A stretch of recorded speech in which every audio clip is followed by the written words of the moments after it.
All right, we're going to have an in-depth conversation now about a topic that's consumed most of the political talk here in Rhode Island for the past couple weeks, and this involves the nomination paper signature scandal involving the current lieutenant governor and candidate for Rhode Island's first congressional special election, Sabina Matos' campaign.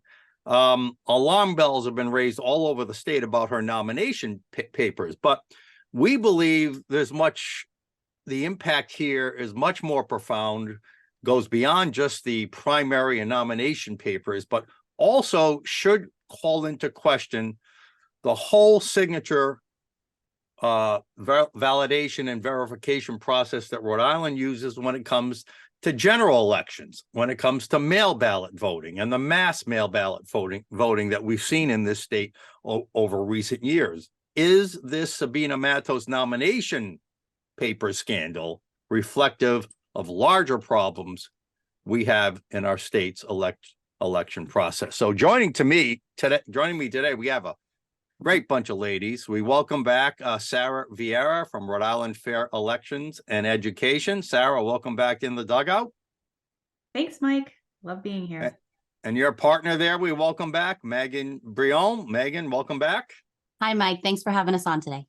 And we have a rookie today from New York, Marly Hornik from New York Citizens Audit. Marly, welcome to In the Dugout. Thanks, Mike. Thanks for giving me a shot. Okay.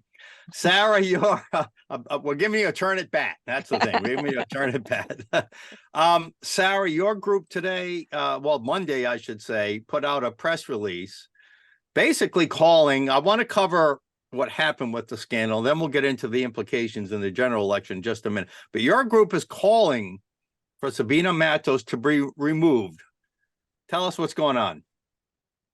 Well, what happened was with the signature verification, clearly there was no regard for the citizens of Rhode Island to follow the law that's outlined in Title 17. Title 17-23-17 is there's a respect to the violation of elections. And if there's a violation, which we quoted in our release here, a person who unlawfully and knowingly signs the name of any other person on any nomination paper shall be guilty of a felony. Now, we know Sabina Matos is also a lieutenant governor of Rhode Island. She is an officer of Rhode Island. So when you're having fraudulent signatures on your ballot, that we think that should be put forward at the Board of Elections level as stated in Title 17.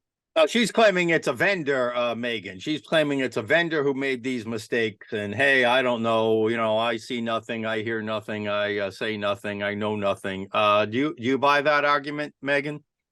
I don't like the plausible deniability route that they're trying to take here. That is your campaign. You are responsible for those signatures. You are responsible for your campaign employees. And the last thing she should be doing is not taking responsibility for that. And that's my opinion. Marly, you run if you would, an election integrity group out of New York.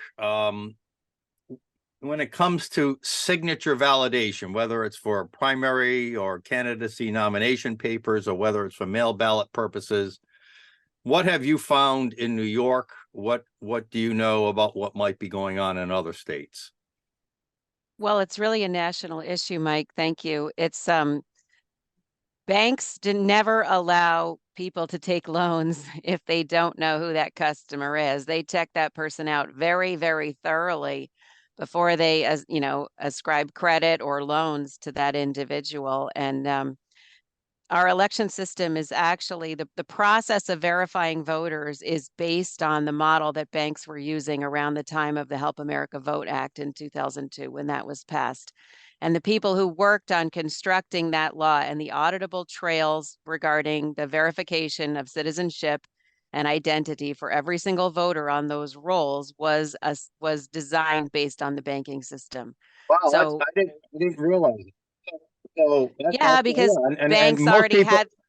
banks already had the ability. They already were engaged in using electronic processes to deal with millions of records and do it accurately. So would say our election banking- well- officials and our election system is not exempt. It's not like it's too hard. More than that, while banking is certainly important in most people's lives, it's not like almost a constitutional right. It's not like a right. Voting is a right. It's important. It's the underpinning of our democracy if something goes wrong with our election process. I mean, so Sarah, in Rhode Island, we know, right? We know that people can register to vote without ever proving their citizenship, right? We know that can happen, right? Mhm. Yes, We know that we used to have, per the banking that Marley said, we know that you used to either have to have two witnesses or a notary public validate your mail ballot. That is now gone. Right. So we know we have weakened. So to use some might claim it's still secure. I don't think it is. You guys don't think it is, but it's certainly less secure than the banking system that this was modeled after. Wow. So we have clearly weakened the signature process, validation process in this state. And this Sabina Matos, this could be the canary in the coal mine. Anyone want to comment on that? Well, the laws haven't changed. They're just not following them. All right, let's let me go through, beyond any doubt in my mind. This Matos campaign proves a few things to me, or certainly raises alarm bells, if not absolute proof about, I'm thinking of our November elections when mail ballots are used, and probably en masse. First, Sarah, they tried to tell us that, well, come on, there you might have. Yes, I guess it's possible somebody could register or forge a signature, but nobody would actually do that. Well, what we found here with about a third of the 11 or 1,200 signatures being rejected, whether it's the person signing it or it's the person collecting the votes, and I want you to think of mail ballot harvesters, which is not illegal in our state, people are trying to defraud the system, are they not? I mean, it's clear, it's absolutely that. In this one candidate's case, or about 400 people try to defraud the system. Absolutely. I think that takes a hard look at when you weaken a system, as you guys mentioned earlier, it weakens the system that there is no verification. What is going on? Who verified these signatures? Right? And then where did the signatures come from? And also, I know only a couple towns have come forward that said that the fraudulent signatures were on these primary ballots. But we'll get to the validation part. But my first point, Megan, is people are trying to defraud the system. Again, whether it's the voter themselves or whether it's a harvester of signatures or of ballots, right? I mean, it's clear. You give me a loophole. If I'm an unscrupulous actor, I'm going to take advantage of that damn loophole. Megan? I agree 100%, Mike. We have to keep in mind these people are being paid per signature, per ballot, whatever it is that you're, referring to at this point. Oh. They're getting paid for that. And if you're getting paid for more, the more you get, the more money you get. That's just what's going to happen. Well, Marley, you seeing that in New York? I mean, Megan makes a great point there as well. People are being incentivized. I mean, not directly. Hey, we're going to pay you for fraudulent signatures, but again, unscrupulous people say, "Wow, if you're going to pay me, I'm going to cut a few corners here and there." The outcomes of elections mean a lot to Yeah. people who want to control the flow of tax dollars, whether it's at the state level, the local level, or the federal level. It's a big deal who gets to actually control those purse strings. Election fraud is not anything new. There's been election fraud since Rome. So, it's not like we're supposed to be shocked that it's happening again. The issue is, where was the law broken and how do we prosecute? How do we gather the evidence as the citizens? Because it's clear that the DOJ and all of our in New York, our DAs and probably Rhode Island as well, they're not interested. So it's up to us to gather the evidence in a way that meets the standard and attack the problem from the issue of election fraud. It's like, for whatever reason, for a couple of years, we're always talking about challenging the outcome of an election. Frankly, you're too late at that point. It's very, very difficult to get an election overturned in America, and there's good reasons for that. But you know, we could talk about that Security is another time. important to each of us when it comes to banking. I love the foundation of banking security being the foundation of the original election, our signature. Sure, banking's important to us, but my vote is more important constitutionally. And when we allow loopholes for unscrupulous actors to easily take advantage of it, it cancels my vote. Just like, well, I guess it's what's it called? Just like, I mean, it's identity theft, right? Whether it's banking Absolutely. or whether it's voting, somebody casting a fraudulent vote cancels my identity. Yes. Wow. Now, Absolutely. Sara, to your earlier point,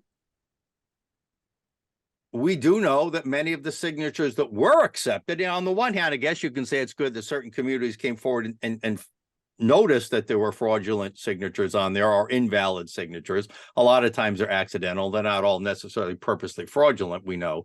But still, they canceled a lot. But a lot of the ones they accepted, Channel 12 in Rhode Island made a bunch of calls. Did you sign the petition? And a great, they only sampled a few dozen people, but they found a scaringly high number of people said, no, we never signed any, and that's not my signature. So we know that fraudulent signatures did get through, even though they were checked, right?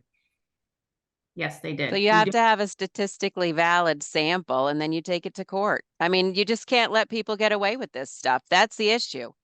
If we lay down and say, oh, someone's going to come in on a white horse and fix this, someone else is going to file the litigation. Someone's going to call the DA and the DA is going to care. We're crazy. I mean, it's just obvious at this point. It's up to we the people. It's the revenge of the nerds. We got to get smarter than we've ever been and take this system back. There's laws that have to be enforced, and they're simple and clear when it comes to elections. But nobody cares. That's a problem, Megan. Nobody cares. Upon closer inspection, they found fraudulent or invalid signatures. The Board of Elections in Rhode Island failed to do its own investigation in this. Whether it's 2020, 2022, courts failed to hold a hearing despite evidence. Again, not proof until it's adjudicated in a court. But is there anybody that cares? We talked about this last week with our chairman, Dr. Scully, was a lawsuit for his business, his surgical practice being shut down because he wouldn't take the vaccine by the State Department of Health. And his case just got dismissed in court. Same thing happens with these. Nobody cares. Nobody makes that closer inspection because they just stick their heads in the sand. Megan, you guys, just like we with legislation, you guys fighting a real uphill battle here. Yeah, yes, Mike, we have been for a while. And it can get really frustrating, right? Because you take into consideration that this isn't going to end here. This is the beginning. This isn't the end, and what doesn't affect you directly right now, if you don't have kids in school that are being indoctrinated, if you don't have, an issue with the medical vaccines or anything like that, all of those are a result of fraudulent elections or tyrannical rule based on who was elected or selected, however you want to say it. And until people start to realize that elections have consequences, we're going to be doomed to repeat these same things until it's too late. And that's a problem. Elections have laws. This is a fundamental, pivotal issue that a lot of people working in election so-called integrity don't understand, because the problem hasn't been attacked from the position of election fraud. If an election official fails to perform their duty, that constitutes intent, actually, in the United States of America. There is no such thing as an honest mistake, especially if there is a federal candidate on that ballot or a federal race that's going to be on that ballot. This is literally the law since it's in Ray Coy, 1888, I think, was in Ray Coy, was a SCOTUS decision where they said basically what constitutes intent on the part of an election official is disobedience to the law. It just has to be prosecuted. Megan, and Sara, for your release, any public officer refuses or willfully neglects and omits to perform the proper integrity, it's a felony, and felons can't run for office. So you're claiming here, whether there's plausible deniability or not, as Megan called it, the buck's got to stop somewhere. I guess Yeah. is what you're claiming, and if it's Sabina Matos's campaign and there are hundreds of instances of invalid or fraudulent signatures, then she's got to be held accountable. Is that basically your argument? Somebody broke the law here, right? Yes, it's not a claim, it's the law. Yeah, There Sarah? is no such thing as an honest mistake. Sarah, and Uh, that's Rhode Island law you're citing in your release, right? That is Rhode Island law. So all of Rhode Island law is under Title 17, and that is directly from their statute. And what happened with the Board of Elections when they met to review other participants that were trying to get on the ballot, they kind of kicked the can down the road to the AG's office, to Norona's office. Norona's office has no place with this type of election law. Do they have a place with the other pieces of this case? Perhaps with the identity theft piece, but what goes to what we're saying and what we're sticking to and staying in our lane is that the Board of Elections, who has jurisdiction for this type of case, kicked the can down the road and they decided not to look at it. There, they refused to take a closer inspection. They just refused, just like courts are refusing. Let me go back. I should have done this earlier, Marly, with you. I wanted to show some of the great work your group has done in New York. You put out a big report. Here's the full report. You did a whole audit, if you would, of the New York's 2020 election. You have a summary sheet. I don't want to spend a lot of time on what happened in New York, but just give me a 30-second overview of the summary. What did you find was going on in New York? Well, what we did was we took our findings in the voter roll databases, which are public records, and we compared them to the law. And we discovered that the certification of the 2020 general election in New York State materially violates the law. And therefore, the certifier committed perjury when they attested personally and professionally that the election was accurate and compliant. That's the summary. We found 750,000 votes assigned to people whose registration records are either illegal or invalid. We found 338,000 more votes were cast than voters who voted, according to the Board of Elections' own records. That's not ready for certification. That number should be 0. I assume no court or elections board did a closer inspection in New York either, right? Like you did. Well, the courts aren't going to take a look until you bring litigation. So that's one of the things that New York Citizens Audit is razor focused on at this time. Okay. We're fundraising and we're writing our complaints now. But that's correct. We brought our evidence to pretty much every official agency in the state in advance of the 2022 general election. And they just proceeded as if we didn't exist and our findings didn't exist, which is appalling. As you say, it is it's a massive civil rights violation. Our system turns on government by consent.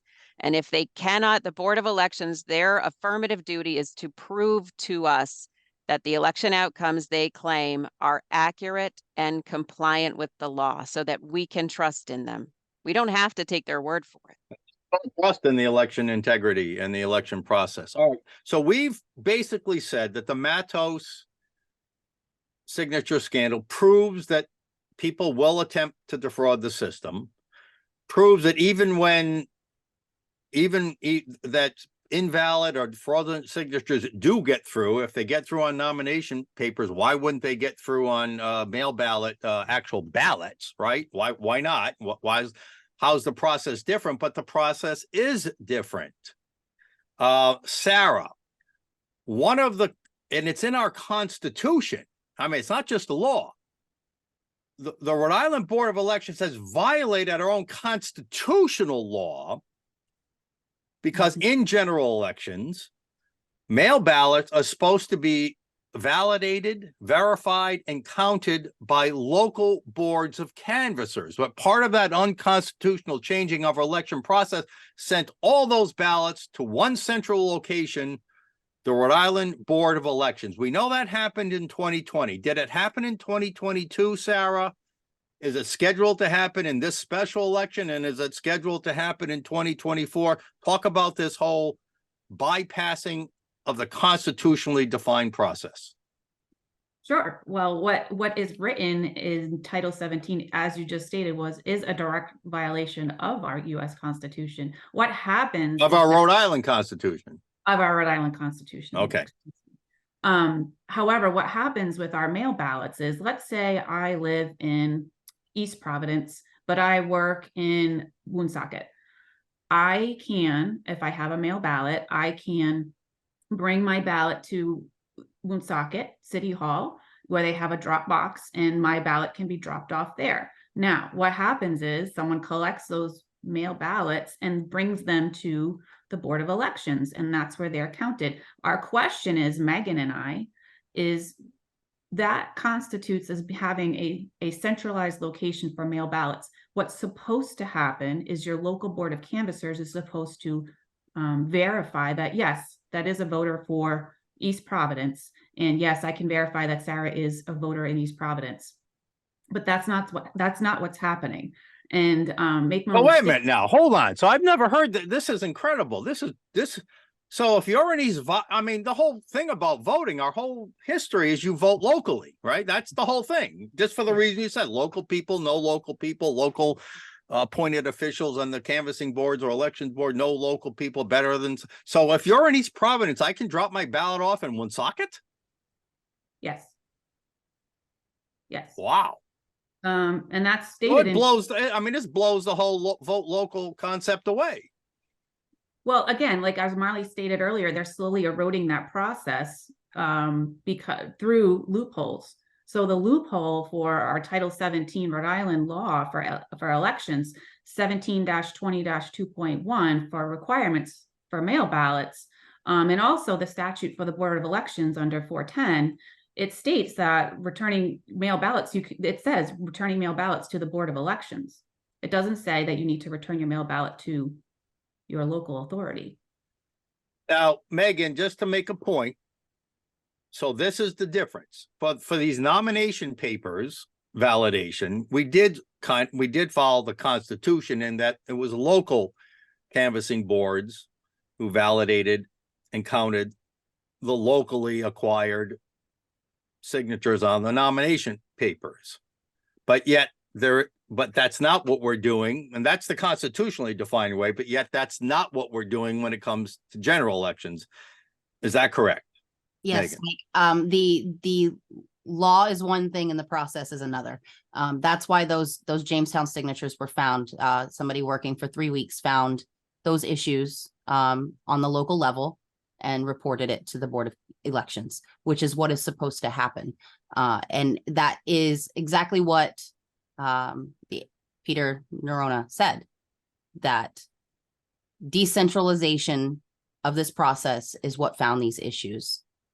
And that's very important to have decentralized election processes. Absolutely. Now, John Marion, who was with Common Cause Rhode Island, who was one of the big advocates for permanently changing Rhode Island's election laws, which it did do after the unconstitutional bureaucratic administrative changes that were done in 2020. He was actually pretty critical of the process, and I think he's beginning to understand the problems here. That not only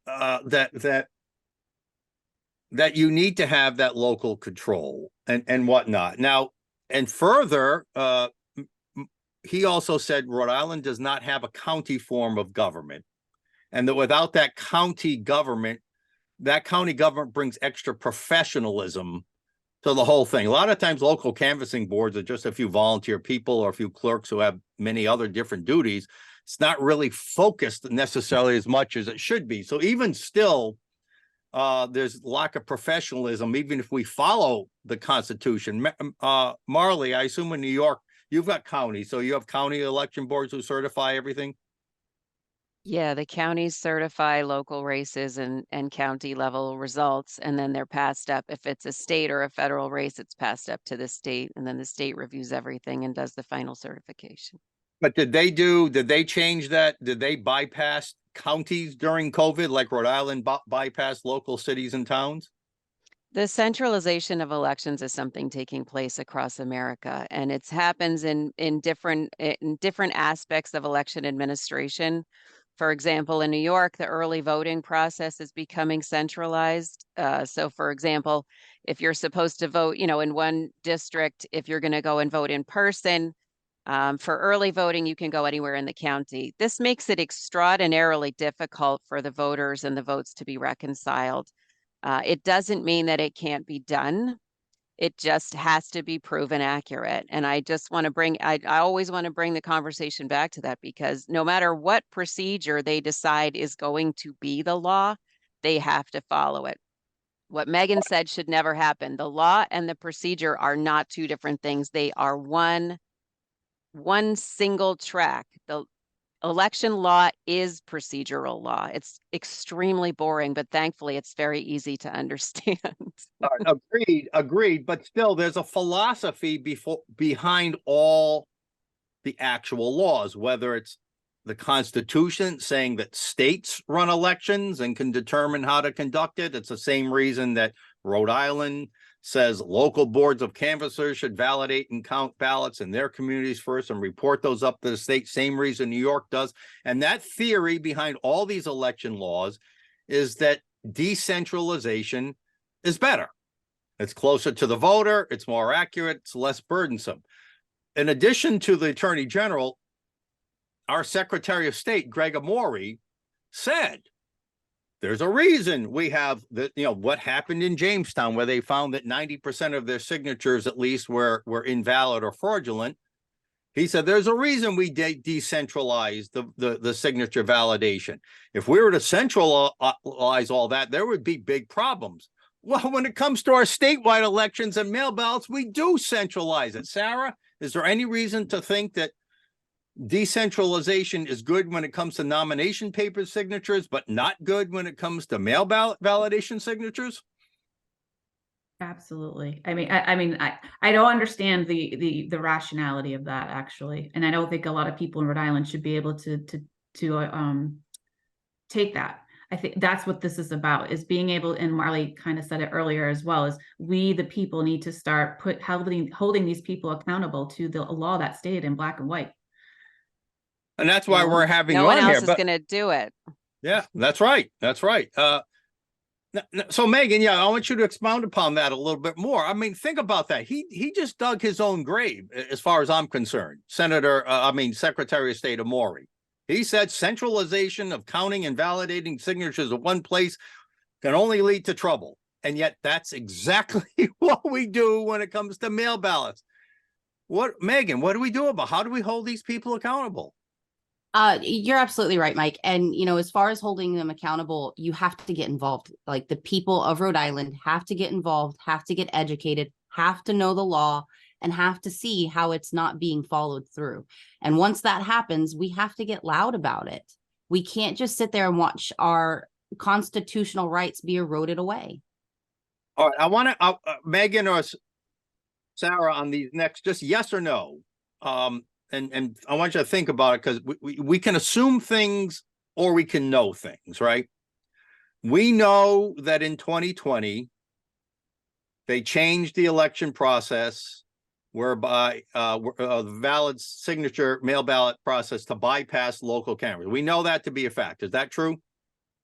True, Yes. Right? Do we know they did it that same way in the 2022 elections? Yes. We know that for a fact. Yes. Okay. In this upcoming 2023 special election for 1st Congressional District in the United States House of Representatives, do we know that they will bypass local canvassers when it comes to actual primary or general election vote? Do we know that a fact, or assume they're going to do it the same way? Well, again, you have to look at the law, how they're writing the law. Now what the law says. What are they going to do? What is the process they are going? Do we know what they're going to do? Or are we just assuming? I believe Megan and I know what they're going to do. Yes. And they're going to bypass localities. I mean, is that written in the Board of Elections manual for this year's elections? That's what I'm getting at. Have we seen that in proof, or are we just assuming they're going to use the same corrupt method? Well, they've already used it in 2020 and 2022, so why wouldn't they use it right now? All in right, but again, 2020? so I'm saying it's probably a good assumption, but again, until we see it in writing, this is what you will do with your ballots, right? Have we seen that paperwork anywhere? They have not changed the wording of the law to say that yet. No, But the law says they do use localities, exactly. but yet they ignore the law. So again, I guess what I'm at, do we know for a fact they're going to ignore the law again this year? At this point, it's an assumption, I would say. Okay, that's all I want to Mike, say. It's probably a really good assumption, but Mike, what I until they want to put say to out, you is you're Yeah. right on track, because this is what needs to happen in Rhode Island. It needs to happen in every state where we can do it, which is where we identify how are they violating the law. One of the Right. easiest places to do that is within the voter roll databases, because they're public records. And so that makes it auditable pretty easily. Otherwise, you have to try to extract these records out of a very recalcitrant, resistant, arrogant body politic, basically. all right, so I would ask our Rhode Island Fair Elections group to just do a little, I'm sure it's out there somewhere, or to make a request. Yeah, what will be the process? What are you recommending happens to mail ballots this election? Are they going to all be centrally collected and counted and validated in the Board of Elections, or are they going to be done decentralized? So I think we should just find out as a fact. And then to Marley's point, then that really gives us something to go on. We can say, look, you're violating the law. Why? I mean, But you have to do 2020 it before they do it. You have to come Yeah, of out in course. advance and say this, Judge, it looks like they're going to try to ram this process through again. And we're claiming this is a civil rights violation. Look, here's the law. Here's what they have to do. Here's how it affected the results in the past, which is an important step that really, really judges like to see effect. And then you say, are you going to let them do it again? We're well asking said for about you to it. block this. Right, exactly. All right, let's move on quickly. What should we, hold accountable is one thing. Okay, getting people off a ballot, but I want to say, if we obviously need election integrity reform in this state. What happened under Governor Raimondo, what happened with the Board of Elections, what's happened since, not only violates the law and our Constitution, it like you all have said, it erodes trust from voters, from citizens in the electoral process. I believe there are three things, we need to do. So quickly, we have a few minutes left, but to everyone's point here, we need to adhere to the law and the Constitution, right? And there can be no tolerance for not. Change the law if you want to change the law, if you want to do something different, but you can't violate the law. Any disagreement on that? Oh, I don't understand why this is such a huge big deal. Follow the law. Do what And why is nobody cares, but nobody cares.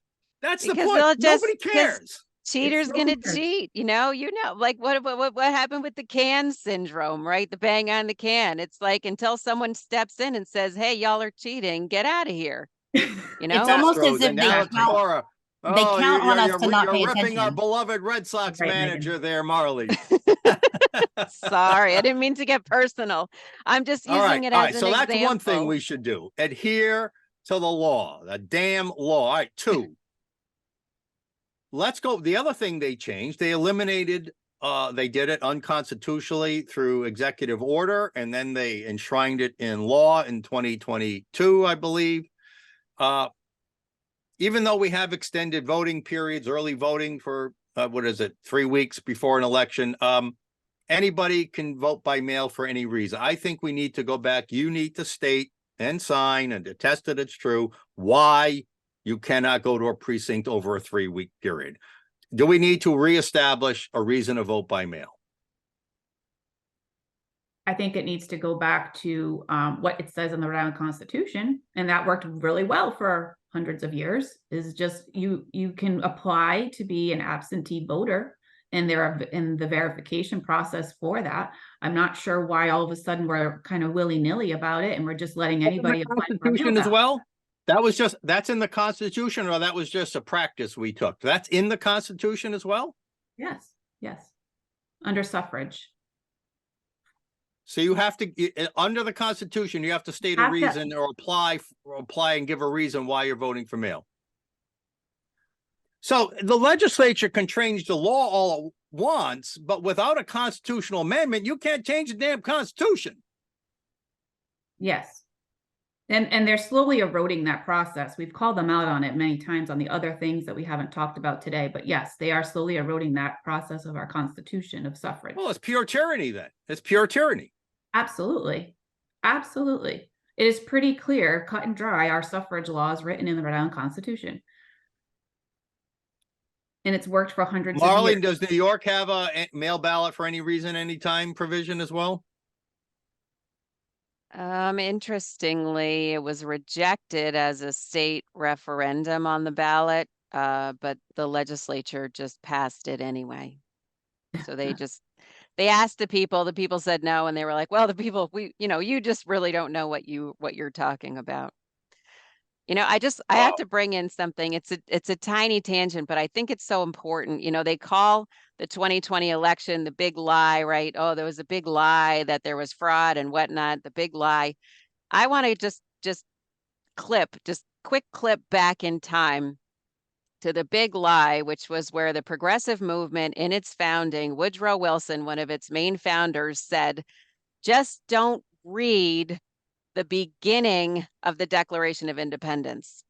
If you want to understand progressivism, don't read the preface to the Declaration of Independence, where the part where it says, we hold these truths to be self-evident, that all men are created equal, that we have natural rights under nature and nature's God. That's the part that the progressives don't want to talk about. I don't understand this, but that's who we're up against. They want control. They want technocracy. And that's what we're up against. So we can't be like pie in the sky that someone's going to come and fix this, because a lot of people, it turns out, the more and more we look at it, are kind of entwined into that. And a lot of people are feeding at that trough right now. It's only common sense that we should believe these things. I mean, and we talk about common sense conservatism all the time. It's just common sense. And what's going on here with our elections is common sense. All right, one more thing. So we talked about follow the Constitution and the law, but you can't change the Constitution with a law. Reinstitute a reason to vote by mail, and why can't you show up over a 3-week period at any your local precinct, or why not? You have to give us a good reason. And then restore, since this is about signatures, restore the mail ballot witness or notary public requirement. 2 witnesses or a notary public were required before. If there's going to be fraud, it's going to have to also include 2 witnesses and or a notary, which makes it highly unlikely, or far less likely, that fraud. Any argument to restoring the witness or notary public validation process? I have no argument to that. I think that's huge. That's very, very important in the whole process. And to Marley's point, this, to me, I said it on my commentary last week. This Sabina Matos nomination paper signature scandal proves that the big lie wasn't a lie. It proves that if someone only did do closer inspection, imagine what they would find. They found it when somebody did closer inspection, when one media entity did just a little bit of inspection, right? And when the local board of canvassers did it, but no statewide entity, no statewide court, the Board of Elections, the Attorney General, no court in this state will provide that closer inspection. There's no question in my mind now that no question, anytime, anywhere, no questions asked mass mail balloting is fraught with loopholes that we now know unscrupulous actors will try to take advantage of. This is our democracy. This is our rights as citizenship. This is our precious vote being threatened to be canceled or disenfranchised, as the technical word is. We must regain trust of the public when it comes to the integrity of our state's elections. One final quick word from each of you. Sarah? Well, I think I'm really going to be calling on everyone in Rhode Island to be looking at our press release and really putting pressure on this Board of Elections. We really need to hold them accountable. This is a Board of Elections issue. It is a straightforward, black and white, follow the letter of the law, Title 17, following signature verification. And that's what we're calling for. Megan, I don't know if it was you or Sarah that wrote it to me last week, but I want to read something or paraphrase something you wrote that goes along to this. Because effectively, our law and the way we practice it, and again, not the law, but the way we violate the laws. So in practice, we've created two classes of voters, right? You have one class of voters who, when they vote in person, they have to show an ID. It has to be validated against the database. It's conducted in a public venue where members of both parties can be there to say, yeah, I know who that person is or whatever, and there's voter identification required. Then there's the mail ballot class of voters who may have even registered without ever showing an ID, who vote in the privacy of their home or with somebody else looking over their shoulder or pressuring them where to vote. It's not done in a public venue. There are no public officials there from parties to question anything. There is possible for voter intimidation, and there is no identification required other than something scribbled on a piece of paper. We have two distinct classes in voters in this state, Megan. Absolutely. Shouldn't be that way, should it? It should not be that way. And it is time for Rhode Islanders to recognize the issues that are going on in this state and get involved. Say something. The Board of Elections is not fulfilling their duties, and we have a two-tiered, not a justice system, even though we have a two-tiered election system. And Marly, we'll ask you to wrap it up. Our guest from New York today, give us a national view. How big a problem, based on what you've seen, is this across the country? Well, I think the point that you made, Mike, is a very important one, because we do have, as a national group of citizens, we have a right to equal protection under the law. And that's a very astute point, observation that you made, which is very true. In many states, there are various classes of voters being treated differently. And other than that, I just want to really send my great regard for all of you and the work that you're doing for Rhode Island. And I want to thank you because the more that we approach this logically and with a cool head, looking for the facts and evidence across America, the sooner we can get our constitutional republic back into alignment with the way that it was actually created to function, which protects Well, I brought our up that natural point on the rights. show, but it was Megan and Sarah who made the point to me. So I want to give them credit for that point. But I think that is one of the most interesting points about all this. Two classes of voters violates the equal protection under the law. Sara Vieira, Megan Brillon, Marly Hornik, thank you so much for what you do. And thank you for being my guest here and in the dugout. I'm sure we'll have you all back again shortly. Thanks, Mike. Thank you.